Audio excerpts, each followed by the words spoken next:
Yes, we're back. Black History Month, February. Black Game Pro Sessions. It's a great combination. And that is one of the reasons why this month, instead of doing 2 episodes, I decided to do four, one every week.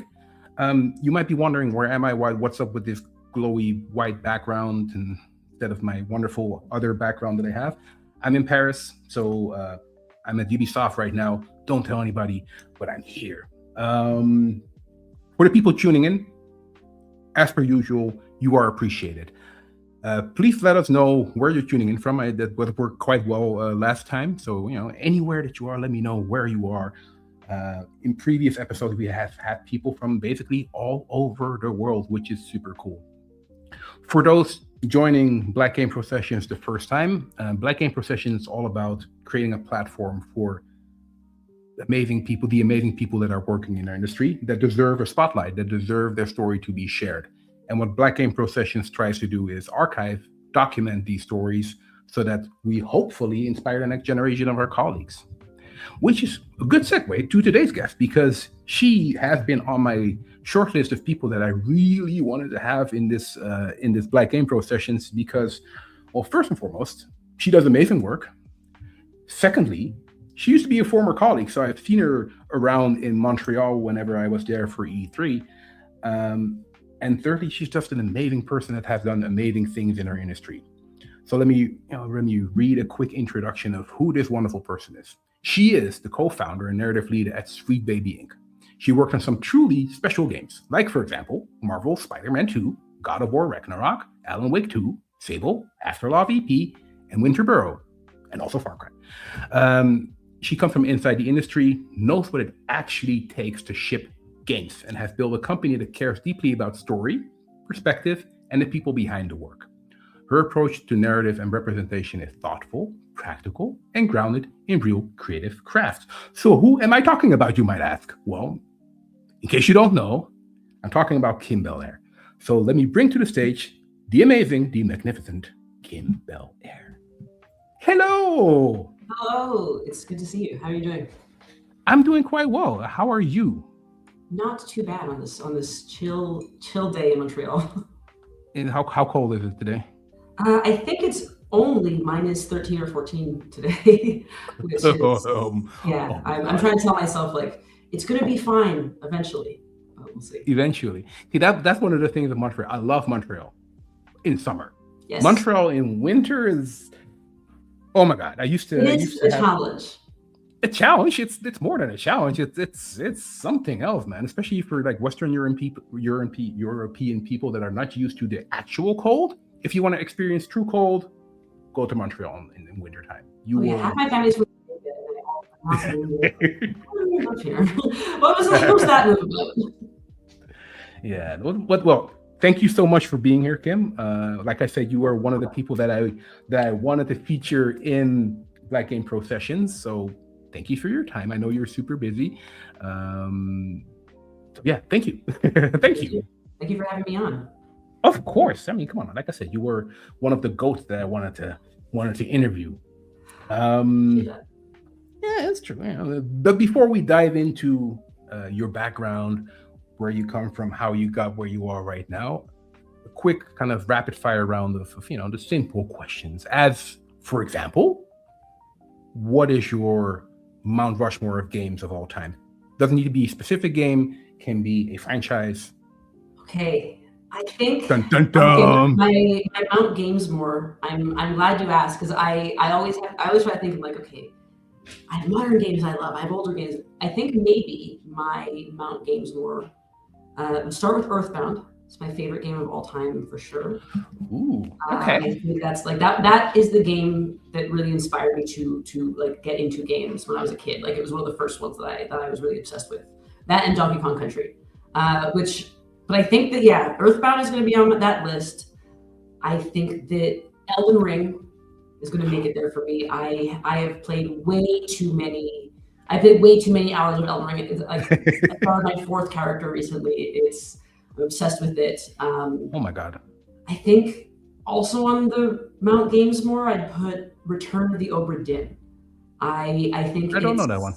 it's a game where you I think you work for an insurance company and you have to go to the ship, this like old tall ship that returned Mhm. empty with everyone dead aboard. You have to find out how they died, what happened to them, and then eventually kind of like submit their names to this insurance company. And it sounds very very very dry, but like it's a really really strange little game that I'm obsessed with.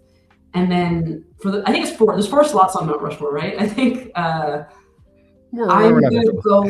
If there's five, I'm gonna go with Donkey Kong Country 2 and Red Dead Redemption 1. I think. Red Dead Redemption 1. Yes, Interesting. I think Red Dead Redemption 1 rules. That's not to say that the second one's not good, but I thought it played a lot of the hits of one. But True. I thought Red Dead I was really really about. There's a bit where like, when you're in the Mexico section of the game that I remember like waking up and starting in the morning and like walking up into this town. There were these little chickens like running around. The sun was. And I remember thinking to myself, I'm like, good sunrise this morning. And going, no, wait, I'm just in a video game. Like, it's not real. But I think those are probably high on my list. Okay. With the constant caveat of like I'm forgetting like 15 games, I'm sure. That's how it goes. I mean, there's so many cool games, but you can only pick 4. So I think you gave a pretty diverse and pretty cool selection of 4 games. What was your favorite game of the last year? Second question for. I think of the last year, I really like. I started playing Hades 2 recently that I've really enjoyed, and I think in 2025, I think Hades 2 I think came out last year in 2025, unless it was like a early notice title, early access title. But I think probably it's Hades 2 right now, or no, it's Monster Train 2. It's Monster Train 2. I can't stop playing that game. I would like to, but I can't. I love them. They're the only time when once I think I like wrote to the team at Monster Train to be like, you guys are the coolest. Like I went to be a fan of Monster Train because I'm way too addicted to it. Okay. And if you would have to pick one console you can take along with you to a desert island, assuming that there would be power there, of course, and these kind of things, yada, yada, which would be the console of choice? Could be PC. It doesn't need to be console. I think it's going to be the PS5.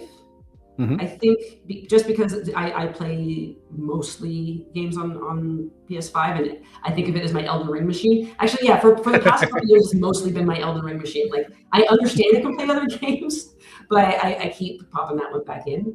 But I think, either that or like an SNES with like a really good library. Because I feel like the SNES catalog remains like where my heart lies. Like, actually, over my shoulder, you can see like Samus. Yep. Over here. I love the SNES. It was my first system and will be my last. Which is a good segue to the final question of the rapid fire round. What was the first game you remember playing? Duck Hunt. Ooh. It was Duck Hunt, and it was at my cousin's house. I think it was like we went to my godmother's place, and my cousin David had like a Nintendo setup. And I had seen it like stuff played before when I was a kid, but Duck Hunt made me realize like, oh, I'm interacting with this, like this, and there's like a little dog guy. Like it really changed my idea, I think, of how I could feel playing games. And then once I got my Nintendo, it was the Donkey Kong Country edition. I found Earthbound, and that changed like the course of my existence. So tell me about that. Tell us about indeed how you pivoted from a player, from a fan to wanting to work in the industry. So it's interesting because the thing about Earthbound I loved, but I was really, really attached to the manual of Earthbound. And this was an odd thing to say, maybe, but no, not at all. For the old heads in the audience, Earthbound used to come with like a full-size player's guide, and the way that they would roll it out was they wrote it as though it was like a real-life tourist manual, where it's like, here's a newspaper from the city you're going to, here's like a travel brochure from this country you're going to, and it was so immersive to me. Like, it really made me feel like, oh, there's like I'm experiencing this in the real world while also being able to play it in that. And I think it gave me this interest in weird kinds of storytelling, and this idea that you could tell stories in bits and pieces, and kind of what narrative design ended up kind of being in my life. But for years, I've always written things. I've always been a writer. I did copywriting. I actually did copywriting for action figures for years, which is how I got. I despite not being a huge Star Wars fan, I know so much about Star Wars and individual characters, because I used to have to like write blurbs for like the action figures of that character. So they'd be like, "Oh, this character is Forlom," and I'm like, "Don't know who that is," but then I did learn who he was, and he's a bounty hunter, and Forlom stands for love of money, which is like a little joke. And doing that was really cool, and I kind of parlayed that into working in brands and brand voice, because it was kind of an outlet towards writing. And I didn't really see, like, outside of, I kind of dabbled in comics, dabbled in prose, dabbled in all these different things, but I didn't really see a path for myself to making games unless it was just for myself. But then through a number of different connections, I was doing brand voice for this graphic design company in Canada. And I got reached out to saying, "Hey, we have an opening in community development at Ubisoft." And what community development is different from community management, at least in this company, was community managers are kind of like on the ground, talking to the fans, talking to people, and community developers were within the team, kind of getting information, like doing interviews, doing write-ups, kind of like speaking to the game and giving them the materials to pass to the community. And so that's how I ended up getting started. I was kind of asked, "Hey, do you want to take part in this to kind of help us get the word out?" And I started on Far Cry 3 to date all of this. And then after that, I kind of rolled on to 4 at the very beginnings. And one of the projects that I did while working on that was, I thought it would be cool to have like fake interviews with the villain of the game, because I think I always like an ARG. Like I'm kind of ARG headed. I'm always like, "Hey, I think we should do an ARG," and like they haven't, like, they don't really do them as much anymore, or like they were big for a bit. But I decided to write kind of these journals as a fake journalist going into Kyrat, which was the country that Far Cry was. And so she would discover all these places in the game, interview some of the characters, and finally it would end with an interview with the main villain, Pagan Min. And so I did that, and some of the writing team and some of the other folks really liked it. And so they ended up kind of putting a couple notes in the game that spoke to it. And kind of almost by accident, I suddenly had my writing in this game. Yeah. And I already known like the team, but it was like a really cool thing to go, "Thank you for integrating our stuff and for being able to tell this story." But it led to colleagues asking, "Hey, have you thought about just diving into that writing portion?" And for myself, it was a maybe, and I wasn't sure, like, do I actually want to make this my full-time thing? And then it was kind of an easy yes when the opportunity arose. I'd been hired on to help out with Far Cry 5. It ended up getting very, very delayed, and therefore I rolled on instead to Assassin's Creed Syndicate. And that, I think, was the first game that I was like, I was just purely writing on and figuring it out. It was thanks to like my colleagues there who had really been like, "Hey, you should try to do this. You should come into it," and for kind of showing me the path to that. But that's how I started, like, writing games while always having written other things. So I was very fortunate in that way, I think, to be able to work with those teams and collaborate and get to that point. So for someone like myself, I mean, I'm not a writer, I'm not a narrative designer. I'm pretty good with coming up with stories, but how does this actually work? Writing for a game like Assassin's Creed Syndicate, where do you start? Is it like you get the game pitch and I honestly have no idea. So I can tell you, I can be very specific about that one because I came in very late to Assassin's Creed Syndicate. I was one of the, I think maybe like 14th or 15th writers to join that project. And I think at the time it was very much like we were kind of finishing up the open world and finishing that. So a lot of the structures had already been built. But to answer the question more fully, what it generally is we begin with, like the premise of the game. We know the location, we know the general idea, we know like the A, B, and C of it and where we want to go. And a lot of that time within games, that's going to be handled, I think, by the lead writer, the narrative director, but also the creative director. Early on, I would say like the story building has a lot of different people in it. I think that the idea that any one person is ever responsible for it is false, because it takes so many levels of approval to decide what's actually going to happen, who's it going to be about, where's it going to take place, what kind of features it's going to have. But once we have all of that, it really is a kind of production task, and it becomes, okay, what's the scope of this, and how do we fit in our dialogue? How do we fit in our story? Is this something that we're going to be doing with cutscenes? Is this something we're going to be doing entirely in game? Is this going to be something that we only do through missions?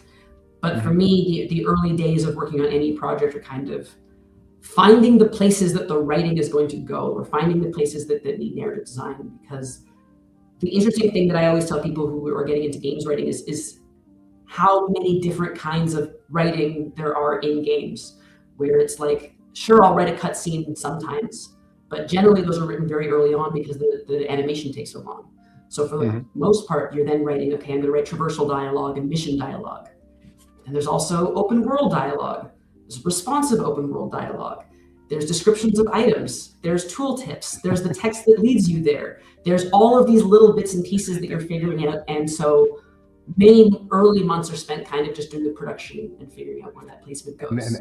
And then every one of these kind of specific elements has a specific writer, or as a writer, you write for all of these things? You write generally, I would say all of them.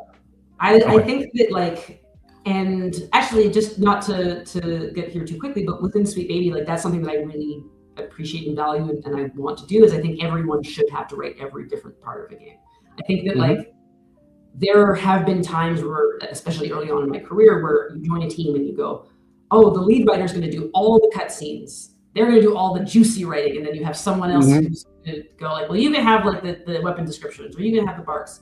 And for me, like, they're all really interesting. You can write some amazing weapon descriptions. You can write some really funny stuff. You can write some fantastic barks, and you can write some really good cutscenes. But I think everyone should practice writing all those different kinds. Like, when I'm looking for portfolios, I always think that, like, I want to see that you know that it's not just going to be a script. It's not just going to be like a point A to point B. You're going to have to figure out a lot of different things. And I think being able to kind of be flexible in that is a really important trait. But I think the original question here was, what was it like around Syndicate? And so, Syndicate early on, it was a lot of open world stuff, a lot of descriptions, but it gave me, like my kind of first insight into where those structures live. Like, hey, where are we actually putting this text? How many documents does it take? What does the game Bible look like for players who are on, or for writers who are onboarding? Where do we keep the information? Like, if I would sometimes go like, oh, well, does this character know this other character? And then you like look in the script and go, did they meet?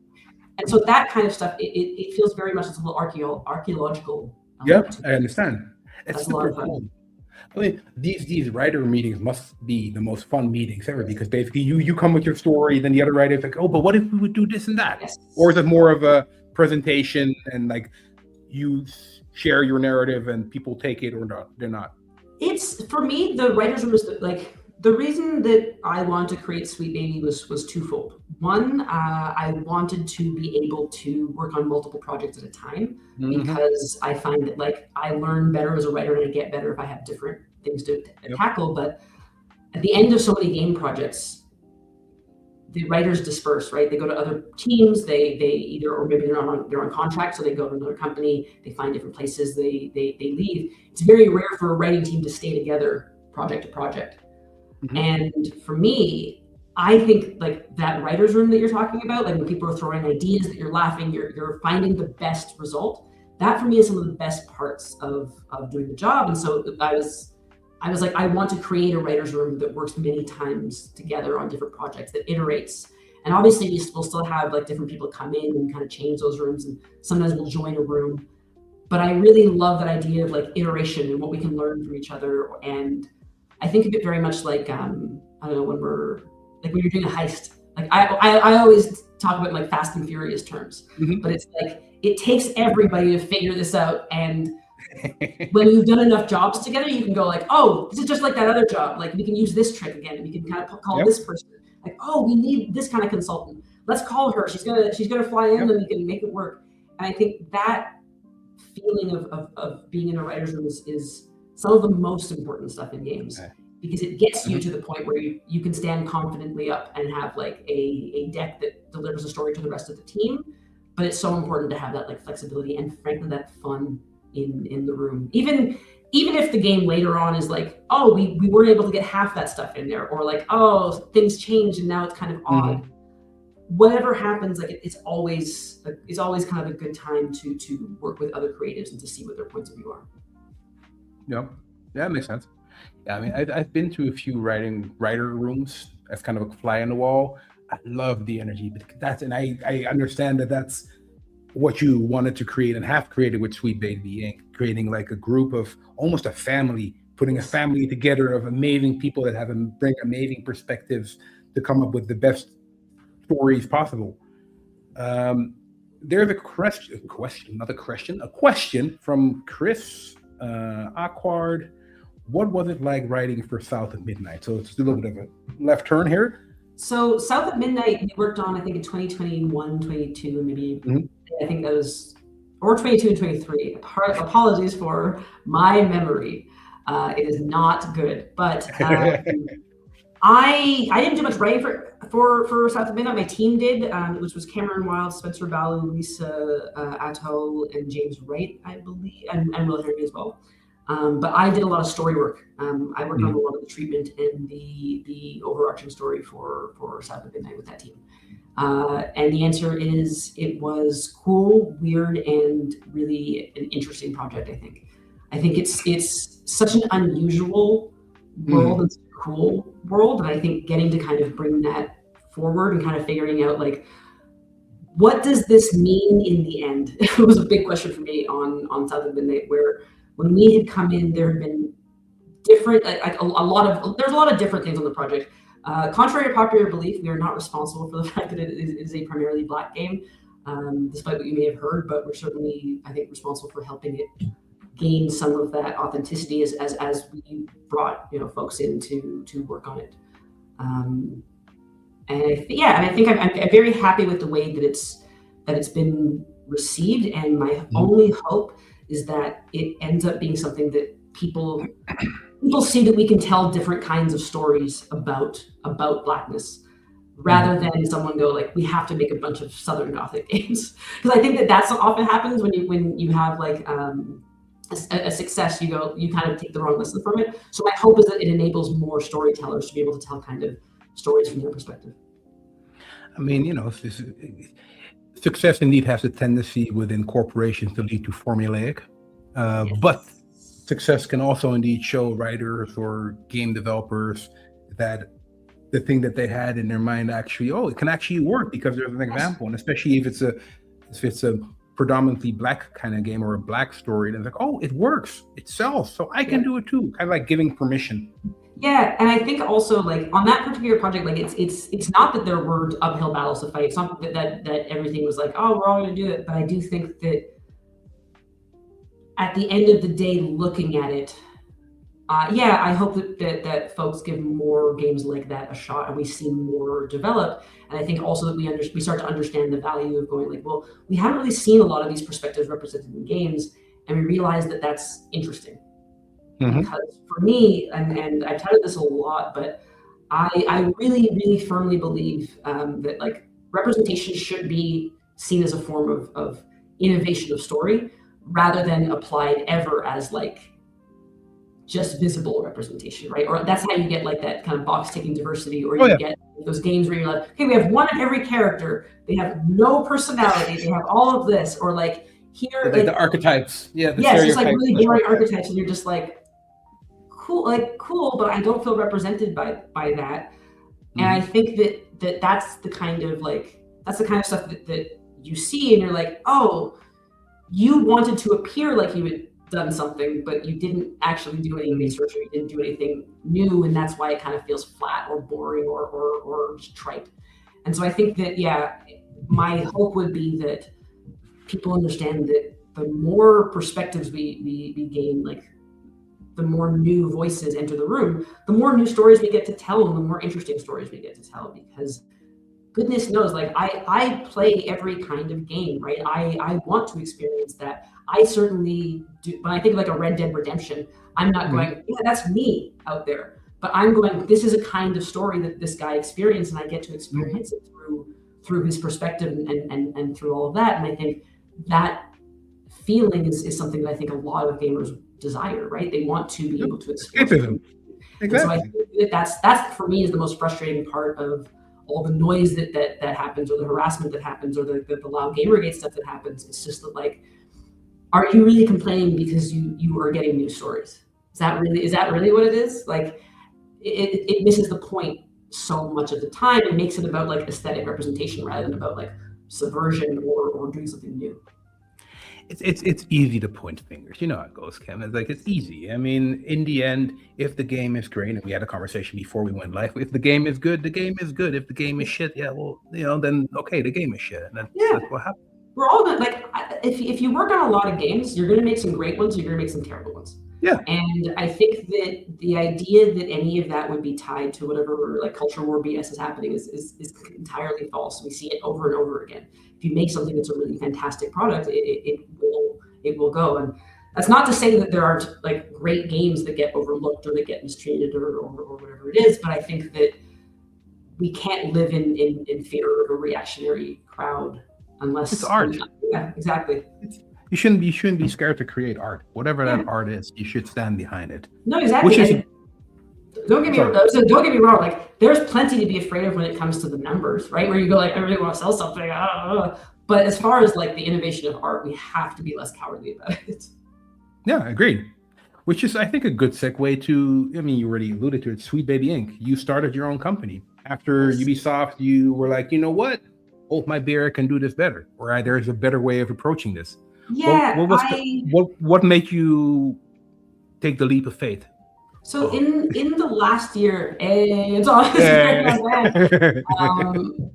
last year of my time at Ubisoft, which was about 2018, I had two projects that I had been on had been canceled, like unrelated to each other, and I was working on something else that it was fun, but it was more like kind of internal dev and VR and stuff.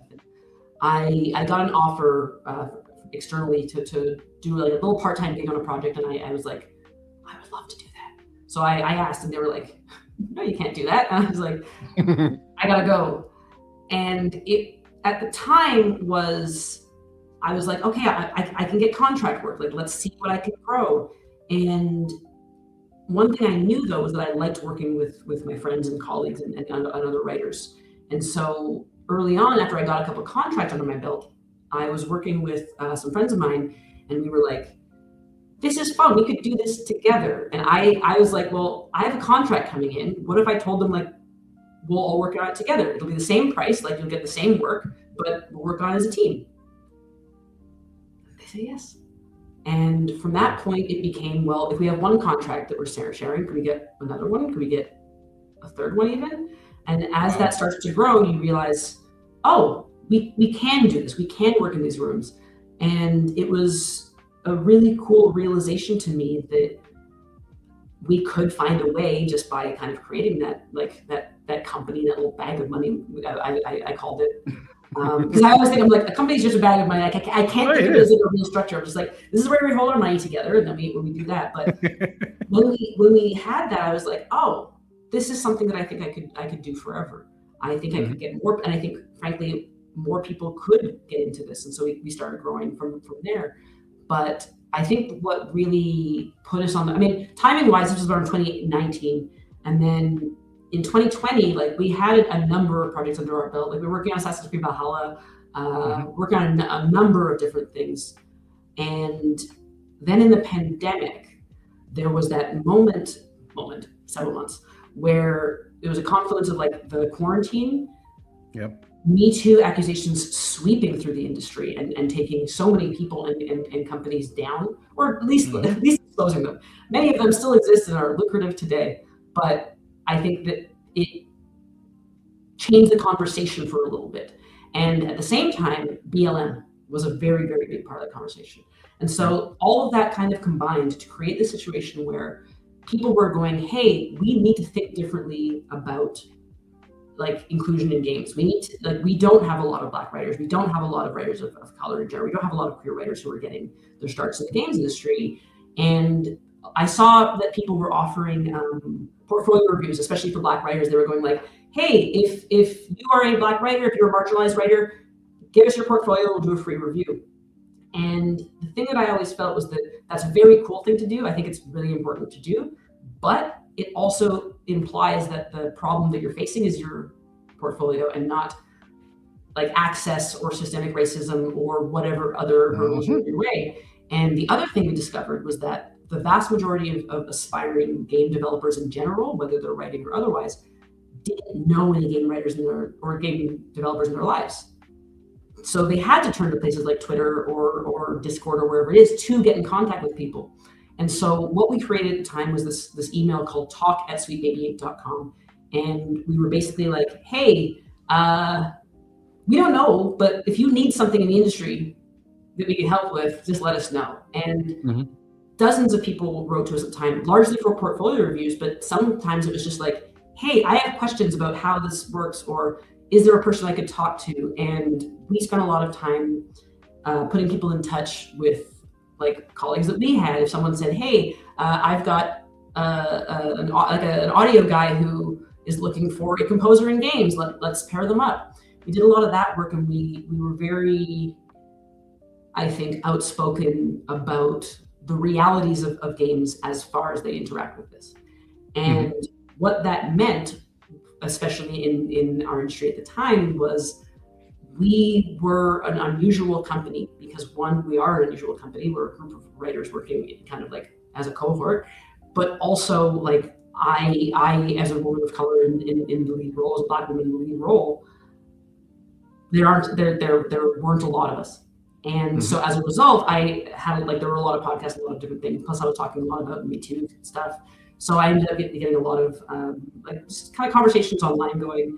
And that led to, I also did a talk, actually, I did a talk about representation as innovation, where I lamented the fact that like, I often got called in to do like sensitivity reading, and it would be like, hey, is this offensive or this is a problem? And I'd be like, well, yeah, but don't like, it's to me, like, don't erase it. Don't just like sand down all the rough edges. Like, think about how we can grow these things. Think about the kinds of interesting stories we can tell. Think about the texture that we can add through. If we start thinking like, how do we create authenticity instead of like, how do we remove offense? Because I think if you think about it from a place of fear, you end up with, boring token diversity. You end up with like characters who look a certain way but don't feel a certain way. And so because of that conversation being had a lot, some of the projects that we were working on said, hey, could you do some of that stuff for us? And at the time I was like, yes, but be warned, like, we are writers and narrative designers first. So we will always come in, rather than going like, change this, or this is bad, this is this. It's going to be, have you thought about this angle? Or what are you trying to achieve? How do we bring the story? How do we bring this character there? Is there a more interesting dynamic? And so we started doing that, and we did that kind of work very loudly, but I think it was always alongside the very loud writing and narrative work that we did. But what's funny is that I say loudly. When I say loud, it was kind of like we talked about that on podcasts every now and again. And so we ended up getting a lot of jobs. And we parlayed a lot of those jobs, I think, into just straight up writing gigs, or often those were writing gigs that we also did when we were working on story. Like Spider-Man 2, for example, I think we absolutely had conversations about culture and everything, but the vast majority of the work that I did on that project, especially, was like story work for characters like Harry or Craven or MJ, like all of that kind of thing. So that's I think the misconception there is that like these worlds aren't married, but the reality for me is like, no, I want to have the perspective of writers from different cultures. I want to have writers different experience in that room. I want to be able to do that. But all this to say, that's kind of how Sweet Baby got quote unquote on the map. But truthfully, it's not. I was very excited because I was like, I like where we are. I'm very proud that we're able to work on these games. These are games that I had certainly not thought we would get to work on in our first years of existence, or possibly at all. And we were able to kind of be in those rooms, meet some incredible people, work on big projects. And then the funny part is I was like, I wonder if anyone's ever going to notice, because we would talk in our Slack or in our meetings. We were like, I wonder if anyone's going to notice, like, we worked on all of these. Like, is anybody going to do, like, the little red string and go, wait a second, where's all these games? They're going to be like, they're going to think that's so cool. Like, we're a house that helps teams with stories. We write, we do narrative design, we do consulting, we do all that. It's going to be really cool if anybody learns about it. Be careful what you wish for. Yes. So in 23, we had Alan Wake 2 and Spider-Man 2 come out within a week of each other. And that was enough to kick off a years-long conspiracy theory about us, because we were making games woke or censoring games or doing whatever it is. It was largely just like racism, sexism, and all those other because of course you guys have all the power to decide what direction these multi-million-dollar projects will take. This company from Montreal will impact the entire world. This tiny little group of people from Montreal trying to write video games together and happening to have a perspective that wants to bring in different kinds of stuff. We were seen as the most evil. Like, they must be government, like, they must be Black Rocks. We must be all these things. The government's it's a secret Canadian cabal. It was all insane, and it was like, where do you think that came from, other than purely racist or bigotry? I mean, it was a sequel to the original Gamergate. So the answer is like 4chan and the worst of the internet and all of that. Like, I think, and it was funny because I think in that first week I was like, I'm going to do a cheeky Google search for our name and see if anybody's talking about it. And 4chan was talking about us. It was like an early Google result, which should never be a thing. Like, if 4chan's showing up early in your Google results, there's something wrong. Problem. And that was where I saw, like, pictures of myself, pictures of my co-founders, pictures of team, addresses of my team, phone numbers. We got threats. At one point, months into this thing, like, we got a call from the cops saying, like, hey, they had to evacuate a building because a bomb threat was made on our behalf. So things like that took place, but truly it was like, the crux of it, the reason was that they believed we were changing all these video games and making them woke as some kind of program, versus, hey, try to come in as writers and narrative designers and say, we can do something more interesting with this, or what are you aiming to do? And I think that, like, Alan Wake 2 is a really fantastic example of that for me, where if you were to ask these people how we got onto that project, they might imagine, like, we showed up at Remedy and I kicked Sam Lake in the chest and I said, you're going to be Black. But what actually happened was that they were working on a team where they had a Black lead, and they really like, of their story, and they were like, we don't have a lot of Black folks on our team. They're based in Finland. And they really wanted to make sure, they were like, hey, how is this working? Are we telling a story that makes her feel resonant? Are we telling a story that makes her feel like a person with a genuine background and backstory? And, you know, this is not exactly a spoiler, but one of the realities of her life is that she has a Black father and a white mom, which is similar, gender swap for myself. And that perspective, it's not like it's something that I go, oh, every day I'm thinking about this, or every moment of my life, but absolutely is something that when we brought myself, and then we also brought a couple other Black writers onto the project, as well as actually some white writers, just like thinking and sitting in that room and going, okay, who is she? What are the elements that feel authentic? Where are the areas where we go, oh, this could be a different direction for her, or this might be how she would understand this, or this might be given this experience.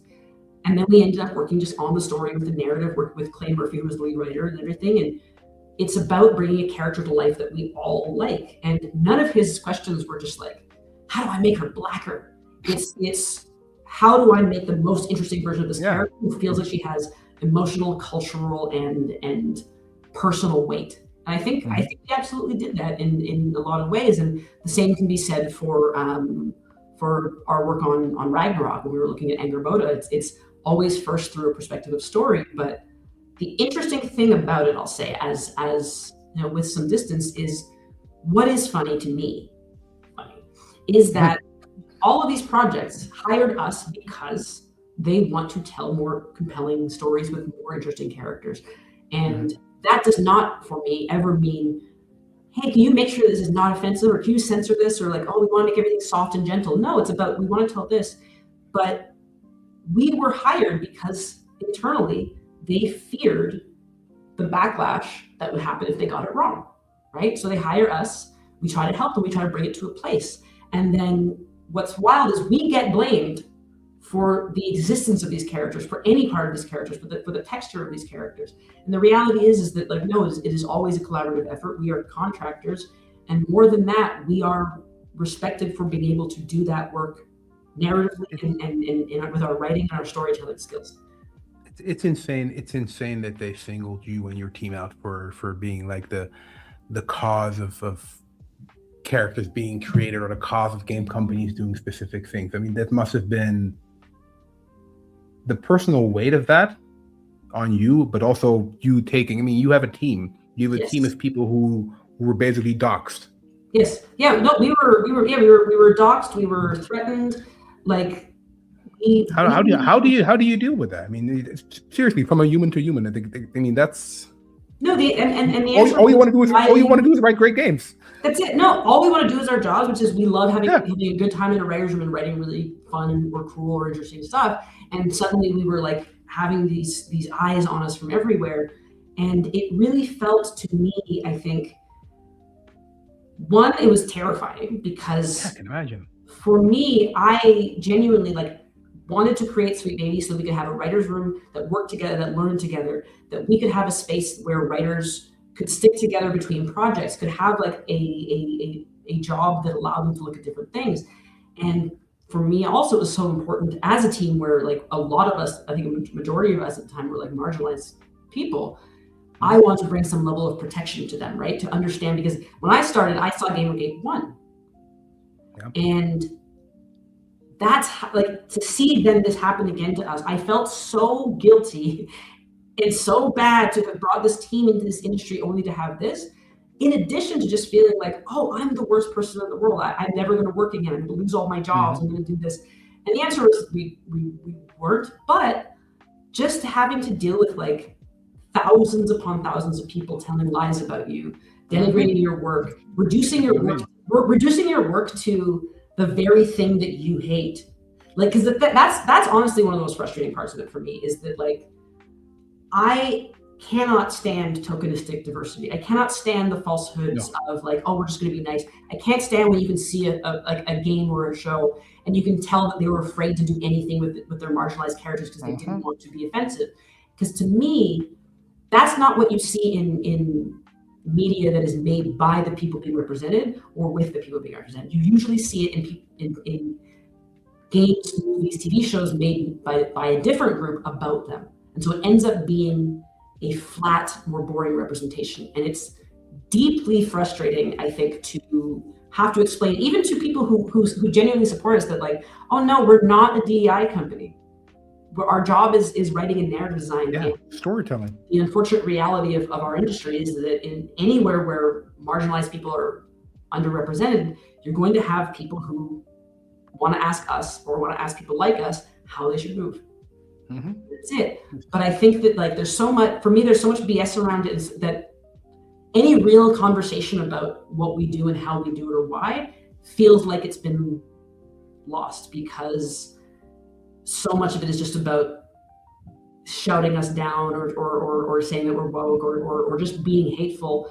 And the amount of truths and more interesting stories I could tell about games. So I have got so many stories. They are much more terrifying or sinister or weird than anything to do with DEI or with wokeness or anything like that. Like, that is it. But I think that's the problem, or that's the frustration, right? If our voices get shut down, we can't actually speak any truth. I think that's very 100%. Like there's a feedback from Black Game Pros alumni Carl Vernado in films, the actor might be able to do that, but in game design, since the actor comes in so much later, you need someone like Sweet Baby to inform decisions. How many stories about film and iconic moments are changed by the talent, not the director? Yes. Exactly I that. disagree. Yep. No, Yeah. it's that, and I think I remember actually on Far Cry 4. I don't know why I'm thinking about it so much today, but I remember there was a scene early on where you can sit across from the bad guy, and he tells you to like sit there and wait for him. Oh And yeah, I remember the yeah, fake you're pagan supposed to name. I remember leave that one. when you start the game, but if you don't, it'll stay. I That believe was that was that was brilliant, by the way. That it staying, sitting was down, and you finish the game. really Brilliant. one really fantastic, and I believe it came from a non-writer on the team. I believe it was an idea that was pitched by somebody else, and Mhm. that kind of stuff happens all the time because you're a team, and even when you're working on let's say you have an open world. If there's like a level designer who comes to me at my desk, like 2 years into the project and says, "Hey, I just lost my dog. Would it be okay if you named one of the dogs in this game after?" I'm gonna like, yeah, like I think that's it. It's like, yeah, I'm gonna do that, and I think that like games are art. They are meant to have little bits of personality. They are meant to And have meaning, yeah. some meaning, right? They are meant to have some authorial intent, some writing intent, little bits and pieces that belong to an individual while the whole thing collectively belongs to the team. And I think that like the realities of collaboration I think are lost on a lot of people, especially when they think about games writing. Because I do think there's a lot of people who still are under the impression that like a games writer comes in and writes the story of the game and then they make it. Which is I wish I have a very different career, but that simply isn't the way. I mean, it's. I mean, I'm still like that's also when I prepared for this conversation we're having. I was looking back at basically all the bullshit you had to go through, and I know I've been kind of like hammering down on. I can't even imagine the fact what it must have done to you personally. But if you would have to identify one positive that came out of all of this bullshit and all of this negativity, what would that be? You can also have multiple positives, even better. But I think it created an unassailable truth in that I now know that when we are working with people and when we are talking to our clients and when we are dealing with this, I know that they understand where we're coming from. I know that they know what we're about. And I think that with some distance from it, what I have seen at this point is that it has not cost us work. That was terrifying. I thought it would, and especially like given our industry's major dips, we saw like fewer content, and I'm like, oh god. But I think that what I have gained from this at least is an understanding of that noise and what it actually means. Because I'm still here, I'm still working, we're still working together, we're still making video games, and we weren't abandoned by that. But it has given us a conversation that we can have very openly. True. Just to say, well, this is what happened. This is where we're at, and here's why we do this, and here's why we don't. And I think that it's also given me at least, a perspective that's been helpful to share with other people who are starting to get this kind of hate. Because when I was getting it, and when our team was getting it, it was very important for us to lean on people who had been through Gamergate. Because I had seen and been a small part of Gamergate, but like nothing like anybody else who really were attacked by it. And so when I see, excuse me, it was so helpful for people to talk to us, to help us understand, like, hey, you're going to get through this. It's going to be fine, even though you feel insane. I've been able to kind of do that for some people and to kind of be very realistic. So it's gotten me, in a weird way, it's gotten me back in touch with why I do this and how I do this. But I will say that, like, there was a bit there where I thought, I don't know what I'm going to do, because I don't know if I want to make games for an audience who's going to hate me if I do my job. And especially, and this is like, maybe this is my ego talking, but it's like, and they're going to hate me for reasons that have nothing to do with me. Yeah. Because if I write a bad video game, you're allowed to tell me. I could happily write a stinker, and I can write a great one. I can write whatever. Come for me on that. But like, to paint my career as a writer and narrative designer I think that like I have a fairly incisive perspective. I think I like to push the envelope a lot, to kind of have myself reduced publicly to this idea of like soft or weak, or like I just want wholesome. That was very, very, very frustrating. I think that made me go like, who am I doing this for? Yeah. Then I think once you realize that, oh no, I'm not, I've never been doing it for them, and they are not actually the audience.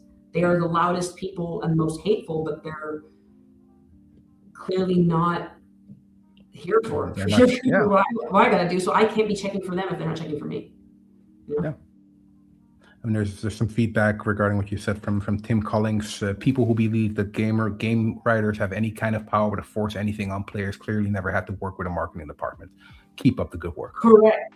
Exactly that. You know, I having worked in community development as well, that was always something that I was like, hey, a lot of the times you're going to have to talk to your marketing team, because they're the ones who are going to be putting out the thing that you have to go, oh, don't do that. It's going to be this way. Or to say like, hey, actually, there's an audience that you might be missing here. And I think that the idea that comes from games writers, it is that half the time, like, games writers are not even getting to determine like things about the protagonists, because those have been determined ages before they're even hired. Yep. So many games that you join a project and you're just kind of it's like, I always refer to as playing double dutch, like you're kind of hopping in this thing that's kind of already moving. The idea that you're like, oh, I can wrest control from anybody. And also I think that a lot of people misinterpret how much buy-in is required to get something from the page to a video game. And how much money and how many meetings and how much discussion. We'll not do it unless you have the backing of this. There are no rogue game writers going, all of a sudden I'm going to make a black character, and you, the art team, are going to draw her, and you, the audio team, you're going to find a voice. No, that's not how it works at all. It's absolutely not how it works. And it's tough because talking about that sometimes makes it sound like, oh, well, then game writers don't have any power. But that's the tough part of such a opaque industry, is that it's nuance. I think people also just need to listen more and read more. It's not that difficult. Yes. It's like, it's also quite logical. It's like we're talking about let's say tens of millions of dollars for a game. Then a narrative person, or for example, me as an event guy, I come up with an idea. It's like, no, that's your stuff is already put in motion. You can just deal with what has been put in motion, and you can try to steer it in, or at least steer it in a specific direction. Oh, yeah, you can go like, that's it. That's all. Maybe we can do this, or you can say, I'm going to call a meeting, but like this thing is moving with or without you for the most part, and that's the reality of it. But I think also that's been something that time has taught me with all this harassment, is for all the people who have made videos, articles, and lots of money on talking about us. We've never been approached as humans. Like, we'll get like some random YouTuber who goes like, you owe us a statement, or what is your statement on this? And it's like, who are you? I don't know you. Shit. Sorry, pardon my French. What are you talking about? Like, you can't just come in and you're like, I don't know you. But no, so they're not coming in with instead like, hey, I was curious as to how this was done. Could you tell me? Because again, there's so much to say. There's so much interesting stuff, and there are frustrations. There are times when I have been like, oh, I'm going to leave this project because I hate working on this aspect of it, or something like this. It's not always perfect, but it's certainly never the way that they imagine it. And I think that that's the learning, is that it's imaginary for them, and it's just my life. So while they're doing that, I just have to do my job. So what's the thing that makes you come back every time? Because if you had an excuse to leave the industry, you have one, but you decided to stay. I think because unfortunately I love it. I love to do this. I love video games. I love story. I love the puzzle of narrative design. I love figuring out why a narrative design moment works and why it doesn't. I love figuring out why attaching certain things to a button press feels better or feels more emotional than not. The weird nuances of it are the reason that I do this job. I love sitting in that writer's room. And more than that, I wanted to bring a bunch of really cool, interesting people into this games industry. And I think that I still have ways of doing that. And I still think I can help with transparency. And I think that and again, the cheesiest is the other ego one is like, I do think that it is important not to fold to this kind of pressure, or not to, and certainly not once they've seen you, because as much as I have never wanted to be known, that's why I was so excited about the idea of like, someone's going to find out that we've worked on all these things. But like, now that we are, we can't put that rabbit back in the hat. And so I just think, okay, I'm here, and I can talk, and I can say what my truth is, and I can be there to go, yes, you can yell at me, you can be angry at me, you can make up myriad lies about me, but I'm going to keep doing the job. And so long as I keep doing the job, that's what matters. And I really only care about the people who I'm collaborating with, and the people who are within our communities, and I care that I'm doing a good job on the projects that I'm doing. I think as long as that's true, I'm going to keep being proud of it. And as you should be. Yeah, and I think the only difference is like, I don't need to look at the internet. I really don't. I mean, I look at the internet. It's inescapable, but I don't need to know the opinions of people who aren't paying my bills, supporting me in any way, or looking even for a human conversation. I think that's where it sits for me. I mean, I think indeed you have enough to be proud of. I think also, like, from me as an outsider, insider, kind of having someone like you and having a company like Sweet Baby in our industry is valuable. So I'm happy that the haters didn't get you down. I'm happy that these a-holes didn't break you, and that it actually made you stronger, because we need people like you that help, not force, but help, because that's what you guys do. You help. Yeah, we help. And frankly, I've been a writer in a room where someone's like, hey, you need to write like a pitch perfect engineer or something. And guess what? We call an engineer.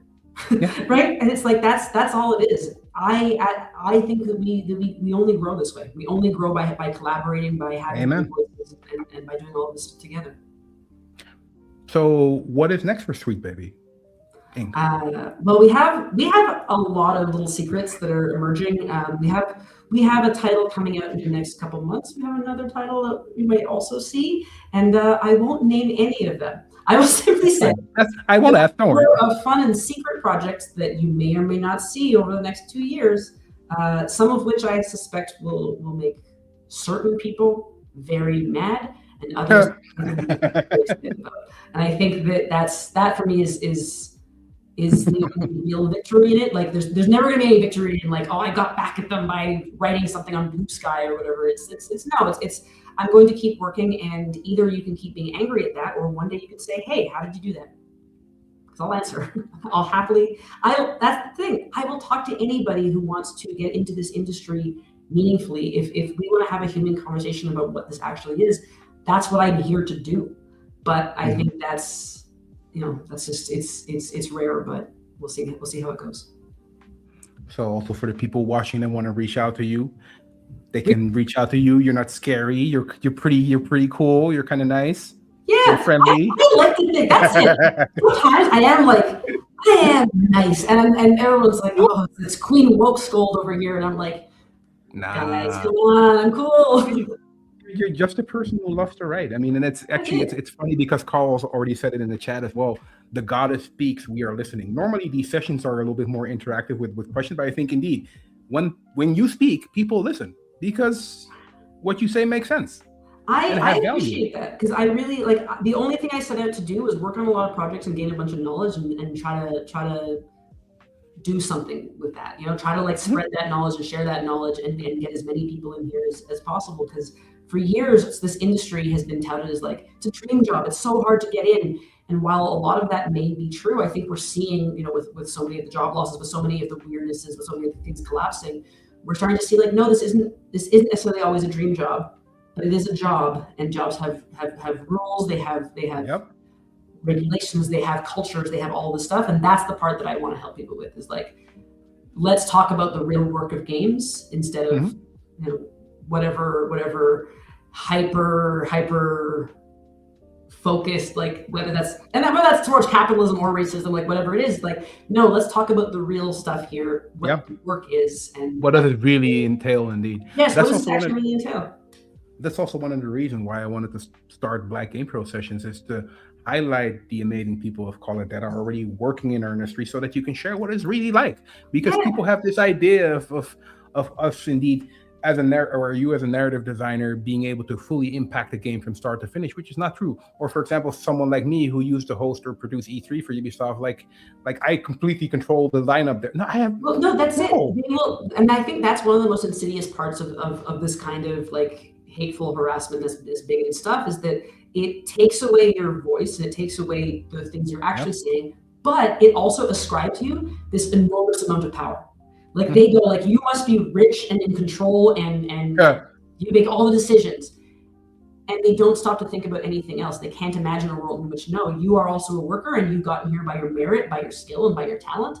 Because it's easier for them to believe in a conspiracy theory than, you know, a talented person of color. Yeah, of course, because, you know, that's indeed, like you said, it's more easy. Yeah. We are a little bit over time already, but if there's like one thing that if the people watching should take away from the conversation from your session, what would that be? One point of knowledge. It's I'm gonna put two in one. I'm gonna say perfectly fine. Learn the craft of your work separately from the machinations of the system that creates it. Well put. And two, I think if you're going to, I always say if at this point, like if you're going to pull off a scheme or a heist, there's going to be cops. And I say that often when I talk about my Fast and Furious thing, which is if you are doing something subversive, something that breaks the rules that you have been told are the rules, people will come for you, people will attack you, people will try to stop you, but you have to keep going. And I think that for me is really, really important. You have to keep your eye on the prize and remember that this is part of the territory. Because I think that there is a desire, certainly in me, to go, but I got away with it and everyone's going to be impressed. And it's like, no, you got away with it in a way that people don't think you should. That doesn't mean you're wrong, doesn't mean it's bad, but it means that there are tacit rules against it and someone's going to try to stop you and you just have to. Oh, yeah. And it shows that you're seen. So it means that what you're doing don't let has it an impact. Exactly. No, exactly. And don't get me wrong, it took me many months to go from, oh God, we made a mistake, to wait a second, this happened because we did it right and we got somewhere. But I think that's the lesson I can take in retrospect, is like, just keep going. Just keep going. I think on that one, it's a good way to conclude. And please, indeed, Kim, keep going. Your work is valuable. Your work is seen and respected. And please keep on going. Don't let the haters stop you ever. Appreciate it. Thank you. We will. Oh, good. Thank you very much for your time, Kim. I know you're super busy, so I'm going to allow you to get back into the world of writing amazing stories and creating amazing worlds. For everybody watching, you were quiet today, but I understand because Kim had a lot to share.